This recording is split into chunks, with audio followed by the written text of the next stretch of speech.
The crests that we wear and the colors that we wave are markers of identity, signifying to others where our allegiances lie. But they're not just symbols.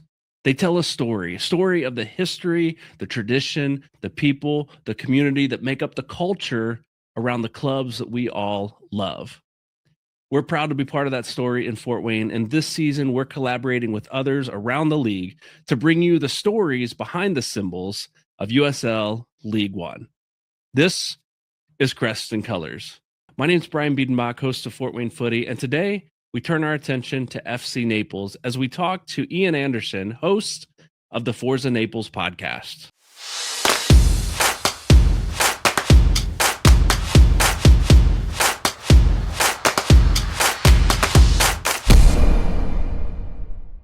All right, here we are. First episode of Crests and Colors. This is a special series of episodes we're doing here with Fort Wayne Footy in conjunction and collaboration with podcasters from around USL League One.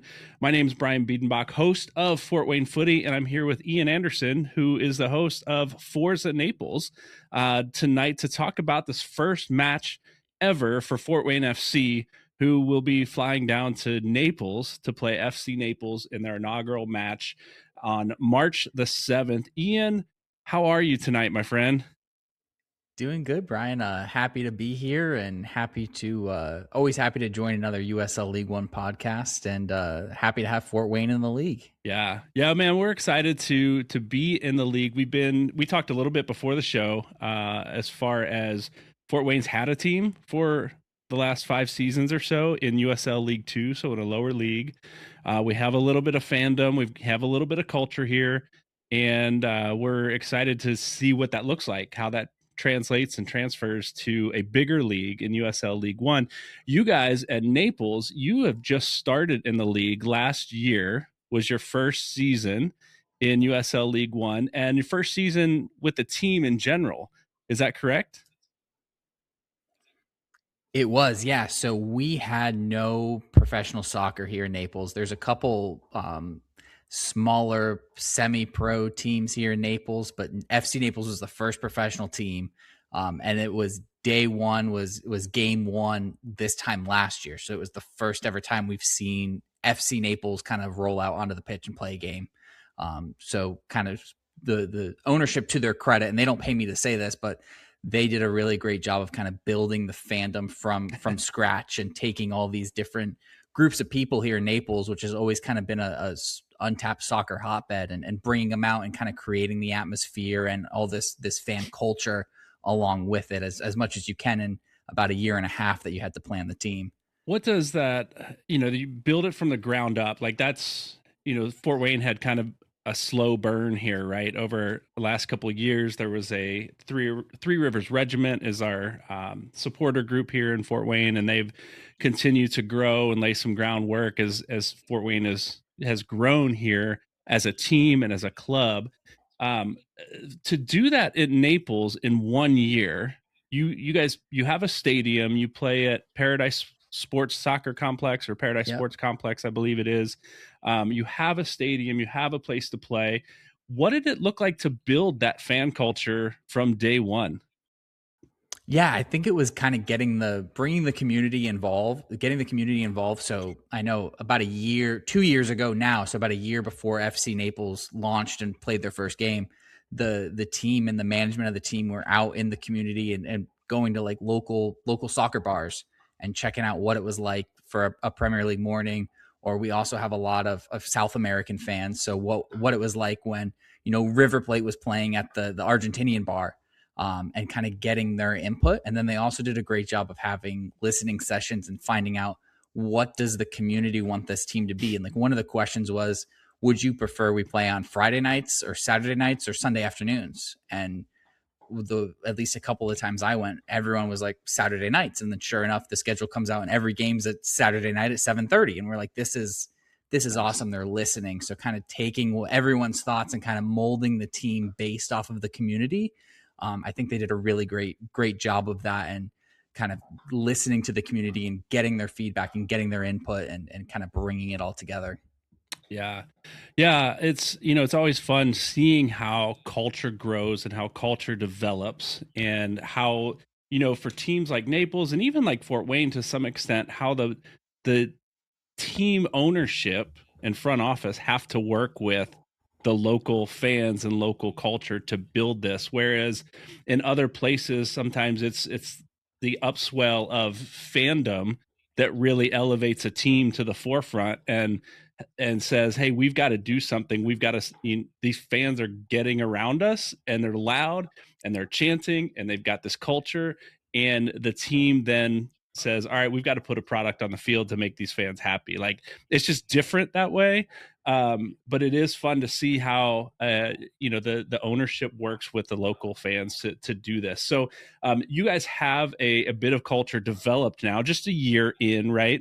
You and I talked a little bit offline about I'm flying down there. I'm coming down for this first game. I'm looking for where do I sit in the stadium? Where's the best place to be? And you kind of walked me through that a little bit. So what's game day like for fans of FC Naples at the Paradise Sports Complex where you play? Yeah, so there's a little bit for everyone. The main supporters group, Labara 239, they grill out, they're tailgating out in the. So let me, where we play it's a 4,000, 5,000 seat stadium, but it's located almost in a 8 field. There's 8 others like youth soccer fields. So picture like an 8 field youth soccer complex with a stadium to the side of it. But then to the north side of the stadium is this big field, and the jumbotron actually has it's a double sided, so you can they host movie nights and everything on this big field. And then just to the north of that, so all within walking distance, is a full liquor bar with draft beer and everything, which is all run by the county, which is pretty cool. So that's kind of where the pregame starts, is at that. It's called the Cove. So most people, me included, will go there. We'll have a drink and then kind of make our march into the stadium, Nice. if you will, just a few yards down and walk in. And yeah, so and then we've got Labara 239 is our big supporters group, very much Argentinian Okay. based, and they're grilling out, they're grilling sausages, and everyone's just kind of having a good time, looking Yeah, forward to the match. that's fun. We had, last year where Fort Wayne FC played, there was a lot of tailgating and things. We've heard that may not be the case at the new stadium. And so that's a big question. Like, what is that going to look like when the game, the season opens at home on May 2nd? Where do supporters meet? What does it look like? Do we walk into the stadium? Do we march into the stadium together? Like all of that. So that is yet to be determined here at Fort Wayne FC Park. But I'm excited, man, to be down there and see that in a couple weeks when I'm down there for that match. Let's talk about the teams a little bit here. The product we'll see on the field, the way the teams are being assembled, and the way they're coming together. And we can go back and forth here. If you got questions about Fort Wayne FC and our fandom, we can do that as well. But I looked all over. I thought I was missing something, right? I looked all over for the roster for FC Naples, and I've not been able to find it. And you confirmed that it's not been posted yet. Is that an intentional, like, let's keep things secret? Or are they still really assembling this team and they don't have a full roster signed yet? Yeah, I think they've kind of got it all figured out, but they're not wanting to put it out yet. And we it was a very similar thing last year, and we thought maybe it was something with the league or a collective bargaining agreement or something where they couldn't publish it. Mm. But I don't think that's the case, because all the other teams seem to have their rosters online somewhere. It seems like we've kind of got those, I want to say the first 15 spots filled, but it's going to be those next few spots of who's going to keep under contract. They actually have an open practice here on Saturday for the season ticket holders. So we're planning to go to that. And I'm really looking forward to seeing who's kind of training with the first team and who's kind of still on that cusp of maybe making the team, or who's going to be, those players 17, 18 on the match day squads. Yeah. Now, I think I've seen that Naples has signed some players that they have announced and has. We have. Okay. And are those returning players or those new players that you've seen that you're aware Yep. of? So we've got about 8 returning players. So a lot of key returners. Goalkeeper Lalo Delgado, who has been outstanding. He's the club captain. We've got both our left and right backs back, and then mainly our midfield have kind of all kept together. Where I'm really interested to see, especially on Saturday with this open practice, is we've lost both of our center backs. We've brought two new international experience center backs in. So, but last year we were one of the best teams defensively in the league. So, is it going to be an upgrade on what we had last year, or is it just going to be trying to keep pace with them? And then I'm also a little concerned with where we're going to find the goals, because we've lost Carson Henderlong, who was our main striker in contention for Golden Boot all year in the league. Last season, he was signed with the Tampa Bay Rowdies on a transfer, first transfer in club history, which was pretty cool and cool to see him move up and move on. But we're sitting here now like, okay, we've signed two new strikers who kind of have that, MLS Next Pro and other USL One experience, but like, where are these goals going to come from? Yeah, we just talked about that on our show on Sunday night. Is we haven't even played a game yet, and we've signed, Fort Wayne FC has signed some really like stud star power kind of guys, at least in the leagues that they've played in and the colleges and conferences that they've played in before. So how does that translate to USL League One? We're, interested to see that, but then to set the precedent or set the expectation, I guess, for fans here to say, we're bringing in a lot of young players to develop them and send them on. So this could be something we're dealing with next year, right? With, we could have some really, exciting goal scorers that prove themselves, and other teams look at him and say, hey, we want him. We're going to bring him up. We'll give him another contract at this other league, championship, MLS, somewhere else. But that's the kind of team Fort Wayne is assembling, a young team. They want to be a place where young players can develop and move on. So we're going to feel a little bit of that heartache, I think, from year to year of getting attached to some players that really produced on the field that, we're going to miss in the next year or two. Yeah. And it seems like you guys have a lot of returning players too from your USL League Two team as well. Is that right? It is. We have a few. So we have Thiago Diaz, Reed Sproat, and Anthony Hernandez. They're all three left center back, right back. So the whole from the middle left to the right side of the back line, and then our goalkeeper Ari Briscoe is back. He and Thiago Diaz played together for the last several seasons. Reed Sproat's been there the whole time, and Anthony Hernandez has been there for a couple seasons now too. And so it's a back line that, at least in USL 2, I think they gave up the fifth or eighth fewest goals in all of USL 2 last year. And that's 144 teams across the country in USL League Two. They were like fifth or eighth least goals given up. And so there's a reason they kept this back line together as a core moving on, but they've signed several more too. So signed Michael Rempel as a left back. They've signed Jaden Smith, a 19-year-old out of England, who is a fast, sneaky, quick right back. And then Juan Solis, a Colombian defender that's 6'8". I can't wait to see this guy on the field. So it's a tall back line. They're all Thiago Diaz, I believe, is 6'4". Reed Sproat is 6'3", I believe. Juan Solis is 6'8". Like, it's a tall, stout, and confident back line to play the ball in the air or with their feet. So I expect that this will be a strong back line. But again, we don't know the competition yet. And so it'll see how that plays out once kickoff happens. Yeah. And like you said earlier too, I don't know if you follow minor league hockey too, but I know we've got the Florida Everblades here, and you guys have the Fort Wayne Comets. Yeah. We're my co-host and I, Paul, always kind of compare the two between USL 1 and the ECHL, where it's kind of that same developmental league, like you said, and all of a sudden you see a player and it's like, okay, yeah, he's too good for this league. He'll be playing in the championship or an MLS next year. And then sure enough, you turn on the TV and, oh, look, there they are playing. They might be fourth line in the NHL, but it's a very similar vibe that we kind of picked up early on in USL League One.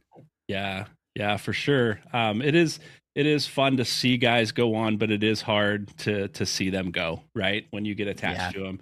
And then you got to rebuild. Like, you've got two attackers and two defenders missing. Like, what does it look like to rebuild? For sure. Who are the players to watch for FC Naples this year? At least the ones you're aware of. The returners or new guys that you're excited about, that, fans of Fort Wayne like myself who may be coming down this next weekend or watching on the stream, like who are the players that we should keep an eye on that you guys get really excited about there? Yeah, we love Kevin O'Connor. He's our Irish midfielder, kind of a does it all defensive midfielder. Runs the show through the middle. Really excited about him. And then Andres Farine is the other one who kind of made his professional debut. Had played in the lower leagues in Colombia. Came to FC Naples and was kind of like unheard of. No one really knew who he was. And I'll never forget that first run he made down the wing and just took on a Chattanooga Red Wolves defender 1v1 and beat him. And I was like, okay, so this guy's pretty good. So I'm really excited to see him year two and see what else he can do. We also signed a guy, Juan Osario, who comes from San Antonio FC. So he's got some international experience as well. So bringing him into the midfield as well to kind of bolster that. He's probably the signing that I think I'm most excited about. Mm-hmm. And then the two center backs as well, both coming in. Just curious to see if that's going to be I'm hoping it's a step up, but we were so good defensively last year. It'll be interesting to see how that all kind of plays in. Yeah. I think for Fort Wayne, the players, like again, all new to us except for the four that we just mentioned, three on the back line and goalkeeper.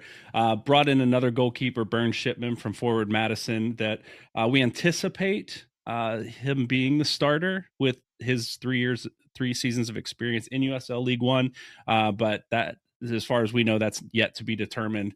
That's just an anticipation on our part. A strong midfield core that Fort Wayne has put together with Tag Healy out of NC State. Just he was, I believe, in a championship match in USL League 2 last year. He was in a championship match in NCAA Division 1 this year. Scored goals to send him to both of those. Like, so he's a sneaky, fast, tricky, finds open spaces, goal scorer in the midfield. Ryan Betcher, who was a 9-goal scorer for Union Omaha last year, that we love him. Just we talked to him on our show. We were excited about just his energy and his experience coming out of Union Omaha, playing in this league before, being a proven goal scorer. But we've heard from around the league, like, how in the world did Fort Wayne land him? Like, how did they steal him away from Union Omaha? So that makes me even more excited about seeing him out there because everyone else has seen him play and know what he can bring. You know, we've got defensive midfielders that are just strong. JP Jordan, Javier Armas, just proven guys. And then we have a duo that we're really excited to see on the attacking front in Clarence Awudor and Lillian Recol, who played together in college last year. And between the two of them, our fans have heard this over and over in the last couple of weeks on our show, that between the two of them, there were 20 goals and 19 assists their last year. And so they already have chemistry. They already have a partnership developed. And so how does that translate to this league is, again, yet to be determined. But that's the duo that I really have my eye on this year to see, at least to start us off early this season, to play together because of the partnership and maybe kickstart the rest of the offense later as the season continues. So those are the guys that I would say keep your eye on next week when we're down there. Yeah, what do you guys have you kind of figured out what your identity is going to be on the field? Because I know at least last year, and it seems like this year, we seem to have a really strong back line, and then we like to hit teams on the break. Have you guys kind of figured that out, or do you think you're going to carry that forward from USL 2? We anticipate the same style of play from last year, USL League 2, in the 4-3-3 moving forward. They are very possession minded, and there's a lot of movement on the field. And so one of the things that we saw last year in this team was, again, which is one of the reasons why I think Diaz and Reed Sprode are back there to anchor that back line, along with some other center backs they brought in, is they're good finding space, right? They're good with their feet and they're confident playing a ball forward that can break 2 or 3 lines at once and not necessarily over the top. They can do that. But there's enough movement that at least last year opened up spaces in the midfield. And so I imagine it's going to be a pretty possession-minded game.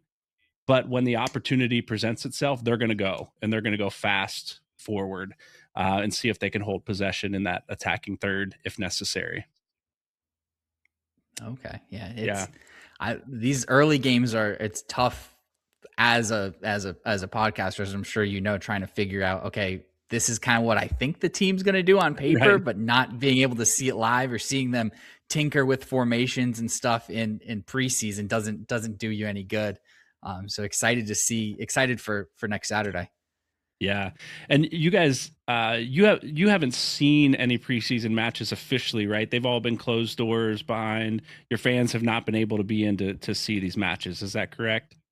No, I know we did. We lost 3-0, I think it was, to the Rowdies in preseason. I only know that because the Rowdies posted about it. Nothing Okay. from FC Naples. So I don't know. I was trying to piece together from the reels that they had posted, okay, what squad did we put up? And so I'm trying to kind of figure out, piece all that together. I think they had another preseason game up in Tampa last week, but I couldn't find anything about it on social media and everything's kind of been closed doors. So this Saturday for this event will be the first time we as fans kind of get to see the team and see what's going on.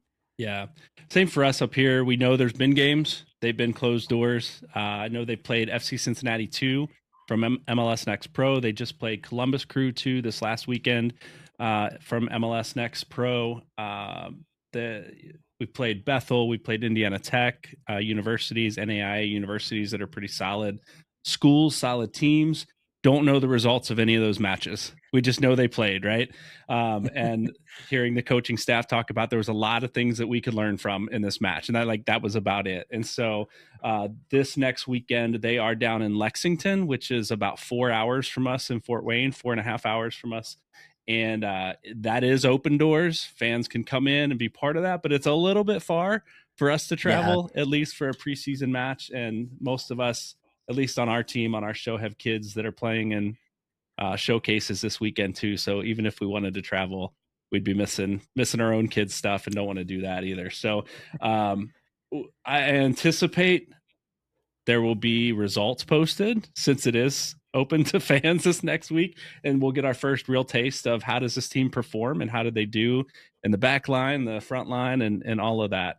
But yeah, just wish we could be there. So Ian, as I mentioned several times, I'm coming down and I'm excited to be there. Like my son and I are coming down, flying on. We'll spend a couple days over the weekend and hanging out at the game on Saturday night. Probably going to do an airboat tour of the Everglades while we're down there. I've done that once, but my son was super young when we did it.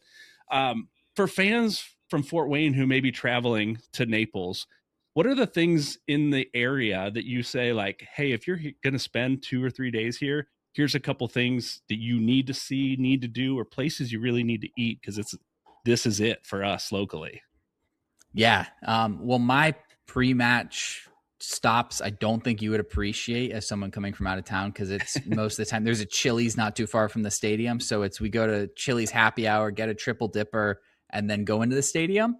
That's our pre-match move, but that's pretty boring. Airboat tour. There's a lot to do in Naples. Most of the time when I tell people I'm from Naples, it's, oh, my grandparents have a place there. Right. Definitely an older community, but it does have a lot of life. You've got to do the beach. I don't know what the weather's like in Fort Wayne, but it's been a chilly week this week in Naples. I think it's 72 out, so I've got my hoodie on. It's been a little chilly for us. It's about 20 degrees here right now. Yeah, I couldn't do that. 72 sounds lovely. You got to get to the beach. All the beaches are just beautiful. Airboat tour, going out to the Everglades, that's always fun. Seeing some gators, and then there's a place not too far from the stadium too called Cracklin' Jacks. They serve up fried gator. 10 out of 10 would recommend. Cheap beer, fried gator. I don't think it gets more Florida than that. Right. And then Fifth Avenue and Third Street is kind of like our downtown area, and it's just, if you want to see some nice cars parked on the street, that's the place to go. And just overall, some great restaurants down there. And then there's a couple other just local, good eat, good pizza, good sports bars, all that sort of thing. And you're right there by the beach too. Got to go to the beach for sunset as well. That's the time to go. Nice. Yeah, for sure. I have a friend who lives in Miami who her and her husband, when they were on a date, they went like sunrise in Miami and they drove across state and saw sunset in Naples or, somewhere over there that so yes, I've heard sunsets there are beautiful. I can't wait to be down there, Ian. I can't wait to see you in person, meet you at the game. We're looking at tickets in the grassy area that you mentioned to us. Is it the beer Yeah. garden The there? beer garden, yeah. That's where my 2-year-old and I and our family like to hang out, and he will just run laps up and down up the grass berm, like think minor league baseball style seating, right? That big grass berm, and there's a concrete section on top. So we sit on the concrete, let him run around, bring soccer balls, and it's a great time. Plus, they've got good draft local beer in the beer Nice. garden and some fun food trucks, and it's definitely the place to be, in my opinion.